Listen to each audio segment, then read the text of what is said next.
My boyfriend has beef with his kid's mother and told me I can't come for Christmas but told me to leave the expensive gifts and my dog for his kids. Now I'm thinking the only gift he deserves is a breakup. Posted by you/AnySwimming2309.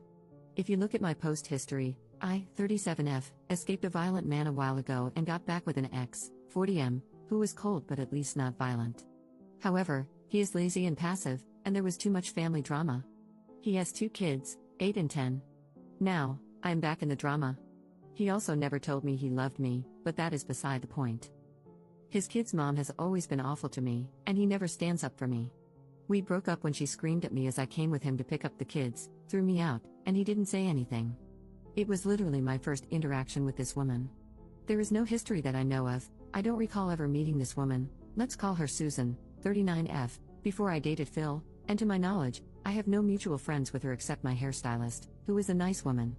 She honestly freaked me out, coming at me screaming during our first meeting. They have been divorced for 7 years, so it's not like it's new. Anyway, we are back together, and initially, I was invited to his Christmas dinner. I grew up in a cult and have no family since my disabled mother died. He knows this. Now, Susan is insisting that he cannot see the kids at all if I am there, so he asked me to find something else to do on Christmas. While we only recently got back together, we were together for a year before that, but again, no I love you, and I felt more like a friend to him. Sometimes, I wondered if he's gay and I was his beard. He doesn't drive, so he asked me to take him to the mall to shop for gifts. I bought expensive gifts for his kids. He wants me to take him grocery shopping, leave the gifts for his kids, and leave my dog so they can play with her, but then go away until they are gone. A friend kindly invited me over, so we are going to hang out, and now he says I am being dramatic and selfish when I tell him I am just going to get my money back for the gifts. Should I return the gifts or not? Edit. Thank you all for the kind comments, and really, the unkind comments were helpful in showing me what kindness looks like. To answer people's questions, I have only been free from my controlling, narcissistic mother for 4 years, even though we escaped the cult 10 years ago. So I am still really learning to cope. I'm in therapy, but my therapist's focus has been to help me build and maintain relationships with people, so she tends to explain how to see things from the other person's perspective. Her suggestion was that I can leave but also maybe have empathy for Phil's lack of emotional intelligence and grow a thicker skin. I might need a better therapist. I was raised to believe I am worthless and don't deserve kindness. It has taken 3 years of therapy just to have the confidence to make friends and date at all. I told Phil that I am taking the gifts back, and he has been begging me to give him another chance. I am working on finding the strength to walk away. Relevant comments. Commenter.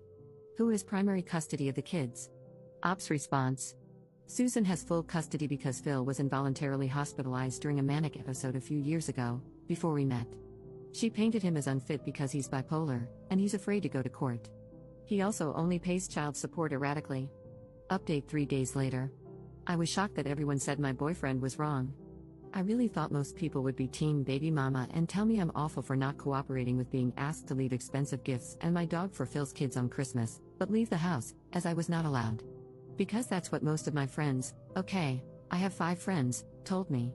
They said relationships require work and compromise, and that Susan and the kids must always come first. They even suggested I help cook dinner for them. Most of my friends are actually my late mom's friends, women over 60. I started therapy when I was cripplingly shy, and to defend my therapist, it's only thanks to her that I stopped sitting alone in my house, totally isolated, and learned to connect with other people. While I appreciate the suggestion to be alone for a while, I have been super isolated most of my life, and dating again was actually huge progress for me that we worked on for months. I told my therapist that Phil crossed a line and that I don't want to save my relationship with him or my friends, I want to improve my self-esteem.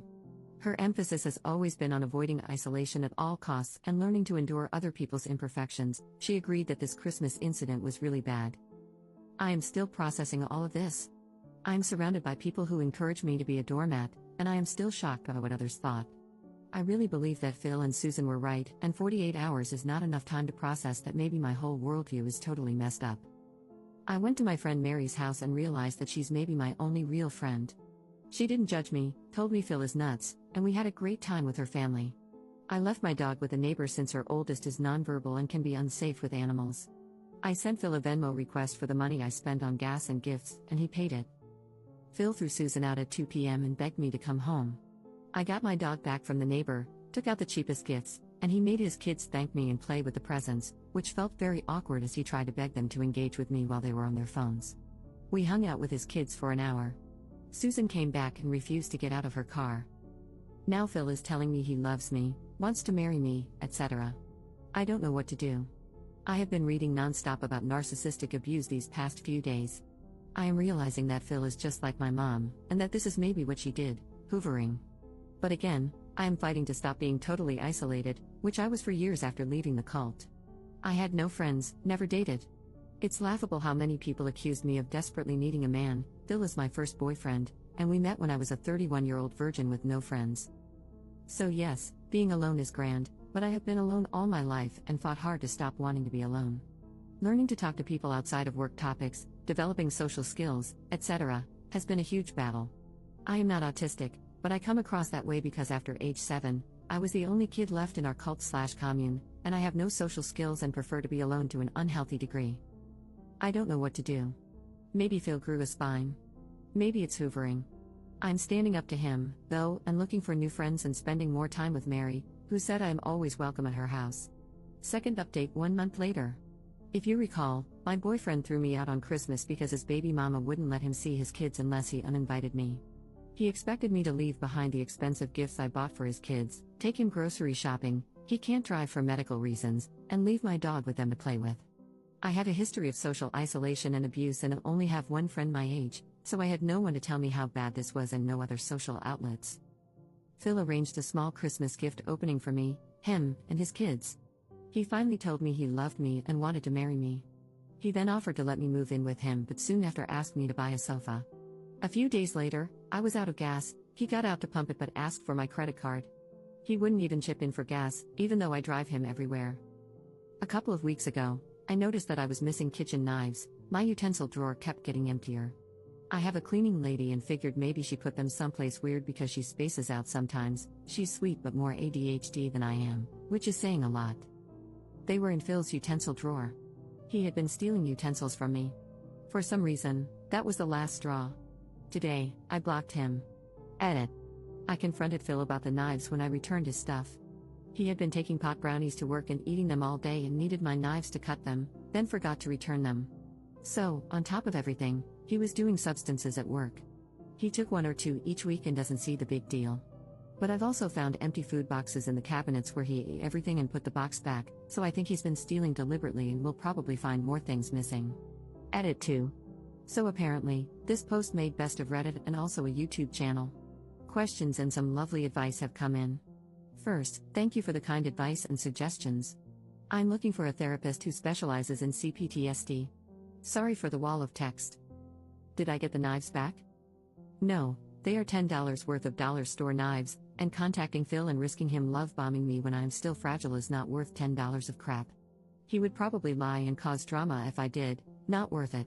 I need to grow up/grow a spine/ I am so desperate for a man. I was raised to believe that I cannot survive on my own. This was taught to us by our leader, an older woman who preyed on lost younger women and ran a small commune. My mom told all her friends that I wouldn't make it on my own and that they needed to watch out for me. Every day, all my life, I was taught that I literally cannot safely exist independently. This is hard to deprogram when the same people are still in my life.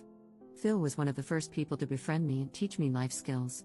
He's not just any man to me but the person who taught me how public transportation works, how to drive, how services like trash pickup work, introduced me to pop culture, and didn't mock me. Therapist competence. One comment on r/best of Redditor updates opened my eyes. My therapist, whom I see twice a month because that is all my insurance covers, has no idea how broken my frame of reference is. I didn't, until Reddit pointed it out. She mostly treats people with BPD and tells me I'm catastrophizing and blowing things out of proportion when I complain that my boyfriend is cold or that a friend criticized my party in front of other people. But when I tell her, word for word, blow by blow, what someone actually did that I labeled as rude or cold, she often responds, that is totally unacceptable. I don't think I have explained to her clearly how bad these people have acted because I didn't realize how bad it was. I thought these were normal problems, so that's how I framed them to her, causing her to think I'm a whiny baby. How broken my frame of reference is.